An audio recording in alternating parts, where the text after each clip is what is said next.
Hello बच्चों, नमस्कार। चौहानी education channel में आपका स्वागत है। बच्चों, आज हम निपुण भारत के तहत अंकुर राष्ट्रीय बुनियादी साक्षरता एवं संख्या ज्ञान मिशन के अंतर्गत अभ्यास पुस्तिका पर्यावरण अध्ययन कक्षा तीसरी, जो समग्र शिक्षा अभियान के तहत मध्यप्रदेश राज्य शिक्षा केंद्र भोपाल से प्राप्त हुई है, जिसे आपके विद्यालय में पहुंचा दी गई है और विद्यालय से आपको यह पुस्तकें प्राप्त होगी, जिसकी वर्कशीट आपको तैयार करना होगा।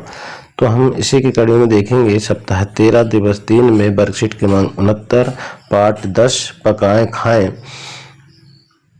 इसके हम वर्कशीट को हल करेंगे। इससे पूर्व अगर आपके द्वारा चैनल को सब्सक्राइब नहीं किया गया है तो कृपया कर चैनल को सब्सक्राइब कर लाइक एवं शेयर जरूर करें, जिससे कि वीडियो की नोटिफिकेशन सबसे पहले आपको प्राप्त हो सके। हम देखेंगे इसमें सीखने के बिंदु, खाना पकाने के विभिन्न तरीकों का उपयोग करके तैयार किए गए खाद्य पदार्थों की पहचान, चर्चा करो। अभ्यास क्रमांक 1, इस क्षेत्र को हमको देखना है, इसमें क्या क्या है।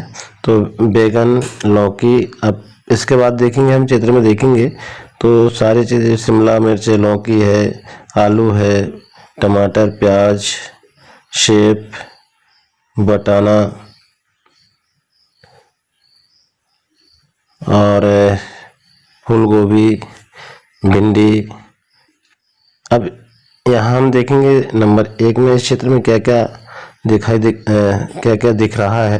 तो हम लिखेंगे यहाँ पर बैगन, लौकी, शिमला, सेब, आलू आदि हमको दिखाई दे रहा है। दूसरे में चित्र में दिख रहा है फलों के नाम बताइए, तो सेब इसमें फल का नाम है। इसके बाद तीसरा प्रश्न है, चित्र में दिख रही सब्जियों के नाम लिखिए, तो शिमला, बैगन, लौकी, गोभी, भिंडी और आलू है।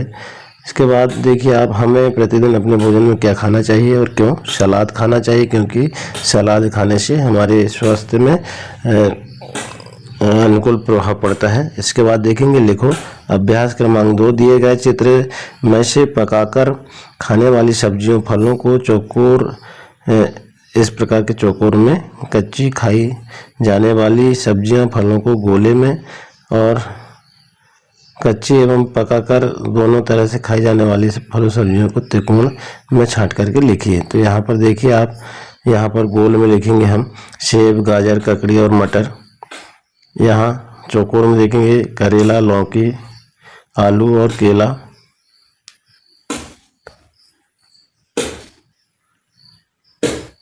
यहाँ हम देखेंगे मटर, टमाटर, संतरा और केला। इस तरह से हम इस चौकोर में, गोल में और त्रिकोण में लिख देंगे। इसके बाद हम अगला देखें, अभ्यास क्रमांक 3, पूड़ी बनाने की प्रक्रिया को क्रमबद्ध 1, 2, 3, 4 करके बॉक्स में नंबर लिखिए। जैसे यहाँ पर लिखा हुआ है, कढ़ाई में गर्म तेल में डालना, गोले से पूड़ी बेलना, आटा गूंथना, आटे के छोटे छोटे गोले को बनाना। तो इसका कैसा करना रहेगा, तो देखेंगे सबसे पहले हम आटा गूंथेंगे, नंबर 1 आ जाएगा। नंबर 2 में आटे के छोटे छोटे गोले बनाएंगे, तो नंबर 2 आ जाएगा। फिर इसके बाद क्या करेंगे, गोले से पूड़ी बेलेंगे, तो तीसरा नंबर क्रम आ जाएगा। फिर अगला है कढ़ाई में गर्म तेल में तलना, ये चौथे नंबर पर आ जाएगा। इसके बाद देखेंगे अभ्यास क्रमांक 4 में नीचे दिए गए भोजन को उनके पकाने के तरीके से मिलान करिए।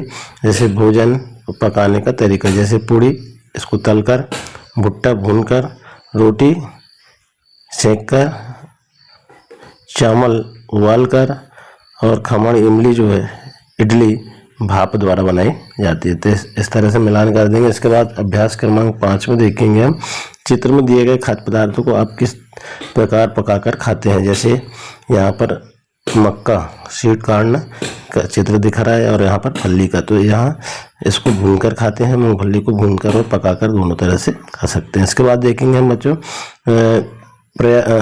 सप्ताह 13 में ही दिवस 4 में वर्कशीट 70 पाठ 10 पकाएं खाएं।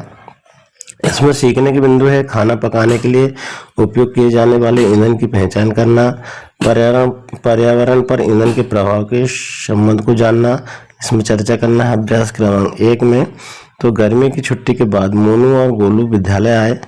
मोनू, मैं अपनी माँ के साथ नानी के घर गया था। नानी चूल्हे में लकड़ी जलाकर के रोटी बना रही थी।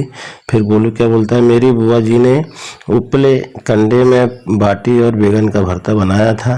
मोनू क्या कहता है, शाम को मामा रेलवे स्टेशन ले गए थे। रास्ते में बाल्टी जैसी चीज में से धुआं निकल रहा था। मामा ने बताया है सिगड़ी है, इसमें कोयले से खाना बनता है। अब इसके बाद देखेंगे गोलू क्या बोलता है, मेरी बुआ जी ने रात में बिजली से चलने वाले हीटर पर खाना बनाया था। मोनू क्या बोलता है, देखिए मेरी माँ तो घर पर गैस चूल्हे पर ही खाना बनाती है। गोलू क्या बोलता है, हाँ गैस चूल्हा तो हमारे यहाँ भी है, पर कल पापा धूप में रखकर खाना बनाने वाला सोलर कुकर लाए हैं जिसमें ऊर्जा से खाना बनता है।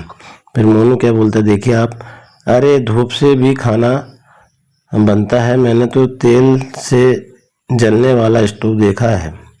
अब इसमें जो प्रश्न तैयार हुए हैं इसके उत्तर हमको देना है। तो प्रश्न एक है, चूल्हे पर रोटी किसने बनाई थी। अब चूल्हे पर रोटी किसने बनाई थी, यहाँ हम देखेंगे तो